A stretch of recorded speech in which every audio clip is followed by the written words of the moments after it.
From The National, this is Trending Middle East. I'm Yasmin Al-Taji. It's Wednesday, September 17th. Here are today's headlines.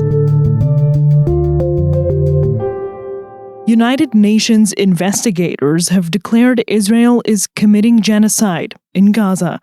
In a 72-page report published on Tuesday, experts commissioned by the UN said there is, quote, direct evidence, unquote, that Israel's alleged acts of genocide are deliberate. They're based on the Genocide Convention adopted in 1948 after the Holocaust.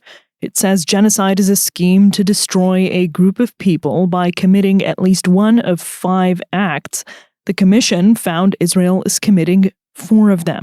The commission said war crimes prosecutors in The Hague should consider amending arrest warrants against Israeli leaders to add the charge of genocide. Israel dismissed it as a, quote, fake report, unquote, that relies on statements by Hamas. The report came as Israel began its ground invasion of Gaza City and intensified its air campaign. The push to seize the city came just hours after U.S. Secretary of State Marco Rubio declared America's, quote, unwavering support, unquote, for Israel's pursuit of Hamas during a visit to Jerusalem. And again, our preference, our number one choice is that this ends through a negotiated settlement where Hamas says, we're going to demilitarize, we're no longer going to pose a threat, we're going to disband, we're going to release every single hostage. By the way, there shouldn't be a single hostage. Israeli Prime Minister Benjamin Netanyahu and Rubio said this week that the only way to end the conflict is the elimination of Hamas and the release of the 48 hostages held by the group. About 20 of them are believed to be alive. Hamas said it will only free the hostages in return for Palestinian detainees held in Israel, as well as a lasting ceasefire and the withdrawal of Israeli forces. It's been 1 year since the so-called pager attacks on Hezbollah by Israel.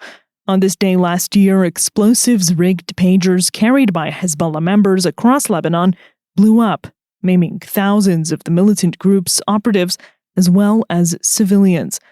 The attacks took out much of Hezbollah's leadership and marked the beginning of the group's rapid descent from power. The National's Jamie Prentis reports from Beirut. So these pager attacks preceded the rapid decline of Hezbollah. Almost immediately after, Israel significantly expanded its bombardment on Lebanon. It also wiped out almost all of Hezbollah's senior leadership, including the group's long-term Secretary General Hassan Nasrallah, and it invaded South Lebanon. Now, today, Hezbollah is severely diminished and has been forced to withdraw from the border areas that it had long operated in South Lebanon. That's according to the ceasefire deal, which came into effect last November, that brought much of the fighting to an end. But Israel continues to occupy multiple parts of South Lebanon and bomb the country on a daily basis. Now, a new Lebanese government, free of a Hezbollah majority, has demanded that the group disarm. Earlier this month, the Lebanese army presented a plan to the government over how it would seek to disarm Hezbollah and bring all weapons under state control. Hezbollah has strongly rejected and pushed back on this push by the government to disarm it, but it is in a vastly different state compared to a year ago. Back then, it was still launching rockets on a daily basis at Israel itself. Now, much of its arsenal has been destroyed, and the authorities in Lebanon are pushing to take away the rest of its weapons.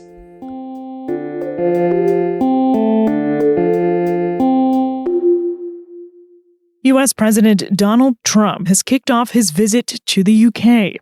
It's an unprecedented second state visit to the country after an invitation extended by King Charles in February during Prime Minister Keir Starmer's visit to Washington. The U.S. president will be on private grounds during his trip to the UK and not out in public in central London. Around 25 miles outside central London, it avoids the security nightmare of a presidential motorcade on the busy streets of the UK's capital. Here's The National's Carey with more from London. It also means the entire state visit can take place within the royal grounds, avoiding a repeat of the protests seen in central London during Mr. Trump's first visit in 2019, when a giant blimp was flown overhead and angry crowds took to the streets. On Wednesday, when the visit officially starts, a carriage procession will run through the royal estate, with the Household Cavalry Mounted Regiment providing a sovereign's escort. Members of the armed forces and 3 military bands will accompany them, rather than the public lining the route. The trip to UK is going to be incredible. They've never done it before, twice honored. And that's because we had non-consecutive terms, you know that. You probably know.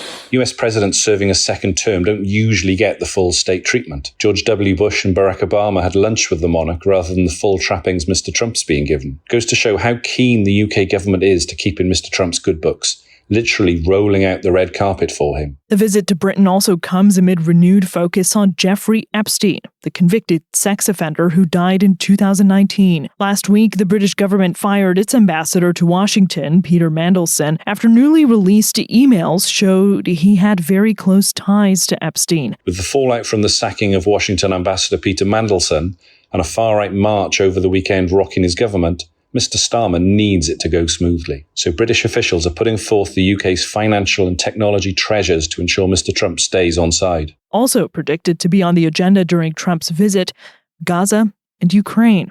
The two leaders will also have to consider global events. So Mr. Starmer will be eager to squeeze any support he can from Mr. Trump regarding the war in Ukraine, especially since Mr. Trump blows hot and cold over his attitude towards Volodymyr Zelensky and Vladimir Putin. Then there's the Gaza war, and the UK's intention to recognise Palestine at the UN General Assembly next week. Mr. Starmer's taken a very different path to the US president regarding recognition, and we'll hope that difference of opinion does not lead to disagreement before Mr. Trump heads back to Washington. That's all for this morning's headlines. You can get these stories and follow more of our live coverage at thenationalnews.com. Yasmin Altaji, The National.